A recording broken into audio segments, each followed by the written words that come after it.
Hello and welcome to another episode of Unstuck with Hypnopunk Transformation with Edge. Today's episode is entitled Hypnosis Facts. It's going to be an interesting one with all the scientific data to back up how effective hypnosis is. But as always, I would like to thank everyone who has subscribed, liked, comment, left 5-star reviews on iTunes, on Google Play, on Spotify, on YouTube, however you listen to this podcast. Thank you so much. It inspires me to put out more content like this for you. So please keep doing that. And to sweeten the deal, if you've already left a wonderful review, please take a screenshot of it and shoot me an email at mail@LUKEnosis.com, and that email address will be in the signature, in the notes, in the comments, wherever you're listening to this recording. And you can book a free 30-minute power session with me. Let me tell you what a 30-minute power session isn't. First and foremost, it is not an opportunity to hemorrhage over me about why you're so broken, why your life sucks so bad. It is not a hypnosis session. Simply what it is 30 minutes of me untamed, live and unfiltered, where we talk about an area of your life that perhaps isn't up to scratch where it is right now, and how you need to take it to the next level, but you just need to become unstuck, and you get to pick my brain and have my expertise for 30 minutes uninterrupted to help you do that, which is invaluable. And that being said, back on to the show. Hypnosis Facts. Today I am borrowing a lot of the work from Dr. Richard Nongard, a great hypnosis trainer in Las Vegas. He has compiled a lovely book of facts, I believe 101 proofs of hypnosis citations, medical studies that have been done that prove the effectiveness of hypnosis. So I'm borrowing a lot from Richard today. Check his stuff out. Without doubt, one of the most frequently asked questions I hear about hypnosis, which used to really annoy me, is does it work? And as a hypnotist who's earned a living seeing clients day in and day out now for 22 years, I of course know hypnosis works. I've seen the results in my office, in the street, on stage for many, many years. But when people ask this question, they aren't really asking me about my assessment of my clients. What they really want to know is there any evidence, any research that backs up this hypnosis malarkey? The answer is, of course, yes. If you just take a moment and you went on Google Scholars and you typed in hypnosis studies, you'd literally be flooded by thousands upon thousands upon thousands of hypnotic studies, peer-reviewed studies in medical journals showing that hypnosis works, and also other similar methods identified and reviewed to show they work, such as visualization, mindfulness, meditation, and relaxation that can really go ahead and change people's lives. And as mentioned, Google Scholar is probably the best search engine for finding documents. Search any topic or area of interest, plus the word hypnosis or hypnotherapy, and you'll find just so many documents and support the effectiveness of hypnosis. Don't just take my word for it, actually research this stuff. And I'm not going to put all the citations after every study that I go through today in this podcast, because quite frankly it's a lot of names, it's a lot of numbers, it's a lot of dashes. It will bore you, but essentially if you put it into Google Scholar, you will find these and you can check it out on your own time, because I do want to educate you, but I don't want to bore you, and I know that giving you too many dashes, citations, first names, last names, it can have the tendency to switch off. But you can check this out should you wish after the fact. So without further ado, here we go. Hypnosis is more effective than nicotine replacement therapy for smoking cessation. Result of a randomized controlled trial. Hypnosis and HNRT were over 3 times more likely than NRT, nicotine replacement therapy. Only participants to abstain at 26 weeks. And one of the persons involved in that study was Hasan, Hasan, F, M. Alright, next one up. 1,000 patients. These results provide further evidence that gut-focused hypnotherapy is an effective intervention for refractory IBS, irritable bowel syndrome. And that was post-publication peer review of the biomedical literature. I am not going to read that long number out over there. You can go on Google Scholar for that. Next one up, the main disorders that have been treated by hypnotic techniques are migraines, asthma, gastrointestinal disorders. The results have shown a significant decrease of pain level and symptom relief for these patients. This study was the use of Ericksonian hypnosis in somnatic disorders in social and behavioral sciences. Next one, hypnotherapy help esophageal disorders. The goal of esophageal directed hypnotherapy is to promote a deep state of relaxation with focused attention, allowing the patient to learn to modulate physiological sensations and symptoms that are not easily addressed with conventional medicine and medical interventions. Currently, the use of hypnosis is suitable for globus, functional chest pain, non-cardiac chest pain, and functional heartburn. And that was the hypnotherapy for esophageal disorders, American Journal of Clinical Hypnosis. You can study that. You can check that out. Next up, medical hypnosis is an effective, safe, non-invasive and inexpensive tool for reducing the anticipatory distress and acclimatization time for NPPV, non-invasive positive pressure ventilation. This therapy is particularly useful in children with traumatic experiences such as tracheotomy or facial surgical procedures. And this was in the study of medical hypnosis as a tool to acclimatize children to non-invasive positive pressure ventilation. You can check that out. It's quite a mouthful. You can see why I'm not reading out the full citations here. Otherwise, we're going to be here all day. But again, you can check that stuff out for yourself. Next one up. Collectively, this body of research shows unequivocally for both adults and children with IBS, hypnosis treatment is highly effective in reducing bowel symptoms and can offer lasting and substantial symptom relief for a large proportion of patients who do not respond adequately to usual medical treatment approaches. And that was published in 2015 in Hypnosis Treatment of Gastrical Intestinal Disorders, a comprehensive review of the empirical evidence in the American Journal of Hypnosis. There you go.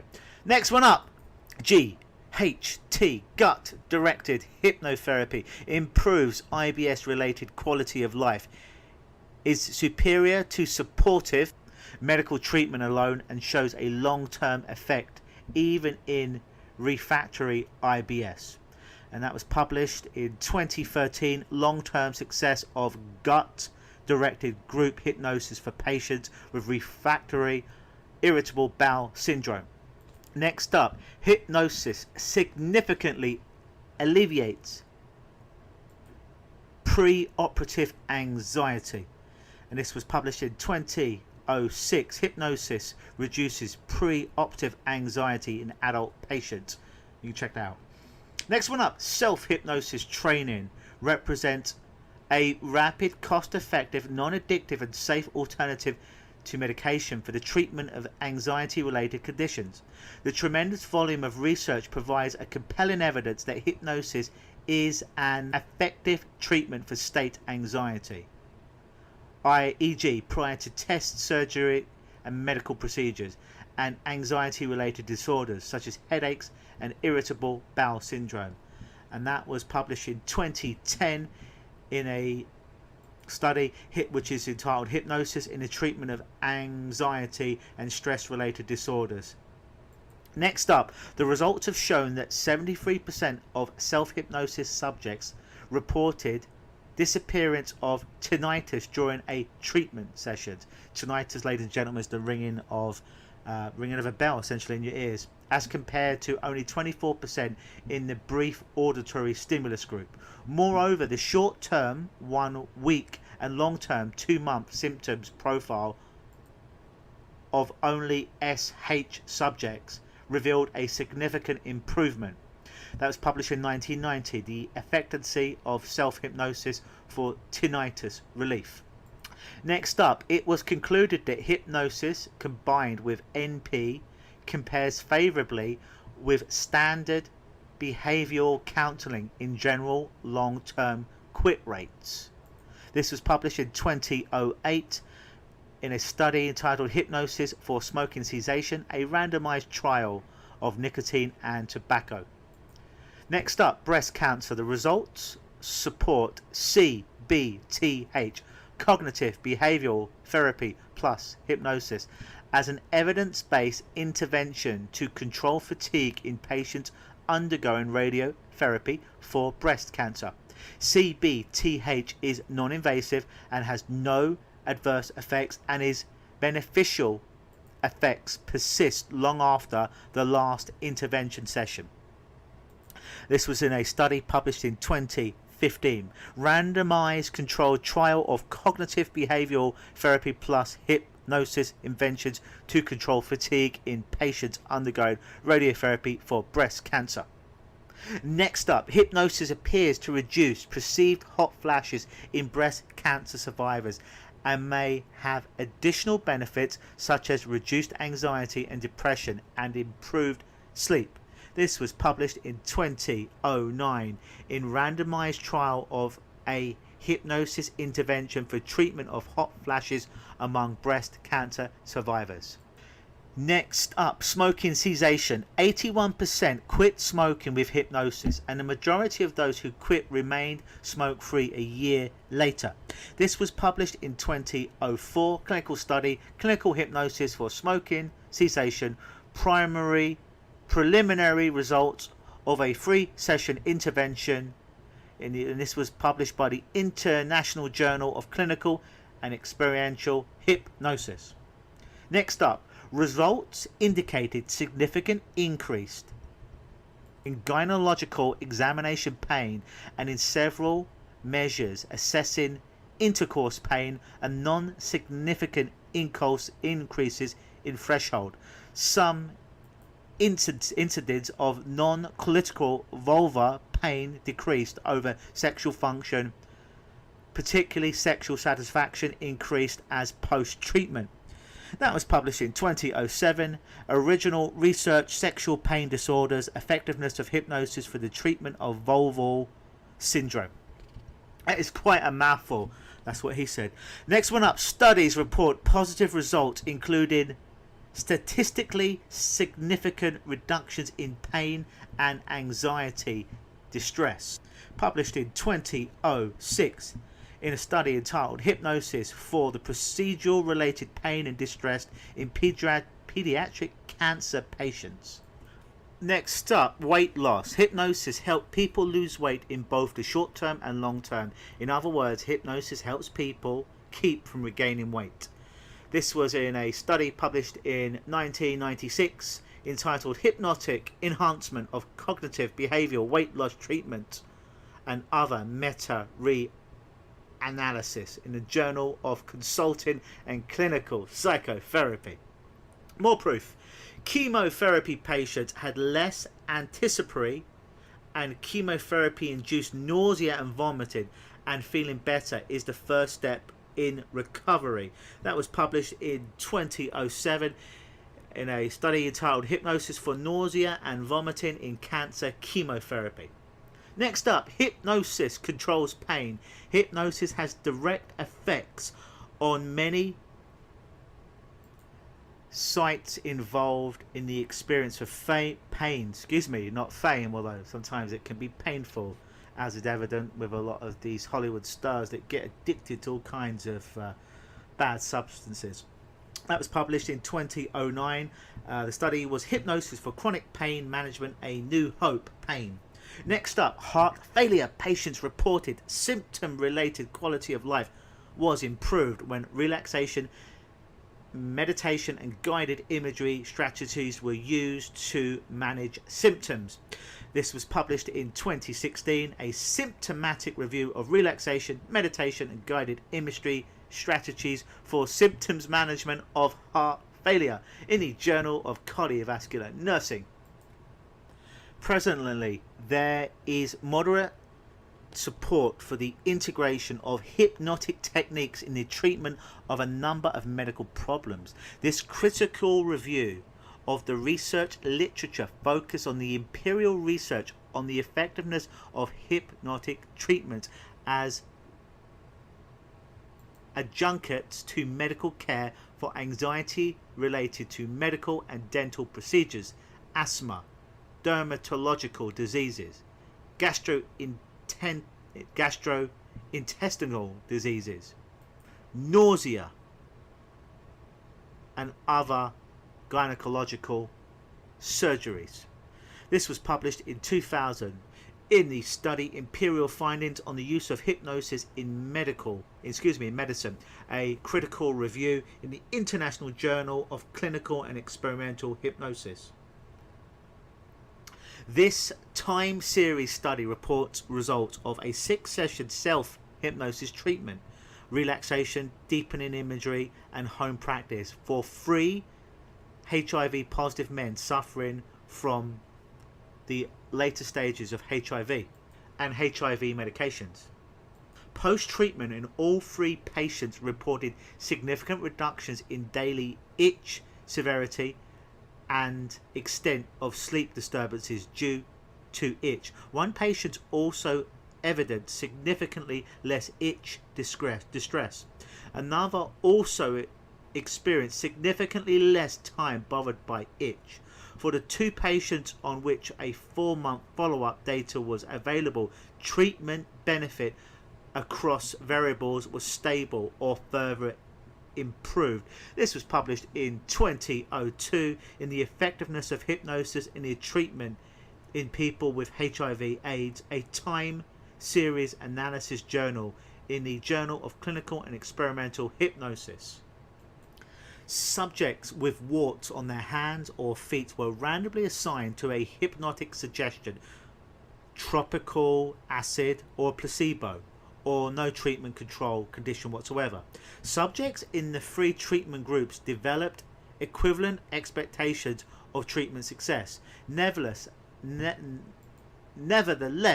at the 6-week follow-up interval, only the hypnotic subjects had lost significantly more warts than the non-treatment groups. This was published in 1990 in Effects of Hypnotic Placebo and Acid Treatment on Wart Regeneration. That's a pleasant one.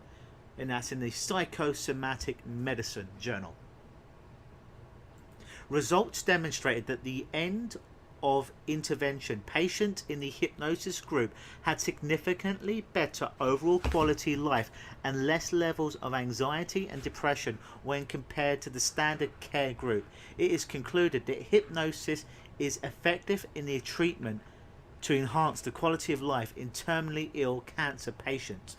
This was published in a study in 2001 in the Effectiveness of Clinical Hypnosis in the Enhancement of Quality of Life of Terminally Ill Cancer Patients.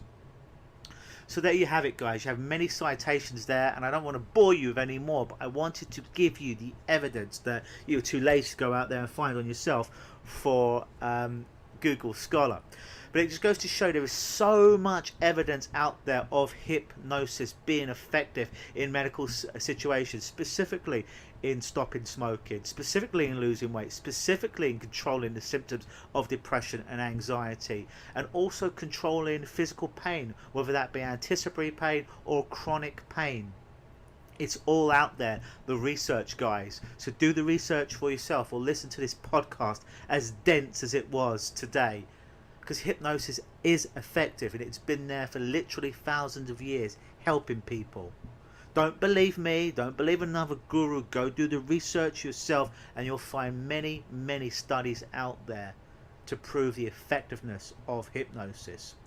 I have been Hypnopunk. This has been another episode of Unstuck Transformation with Edge. And if you would like a copy of some of the top 10 citations of how effective hypnosis is, then please drop me an email at mail, M-A-I-L, at LUKENOSIS, LUKENOSIS.com, and I shall shoot you a copy of the top 10 citations on why hypnosis works. Always believe.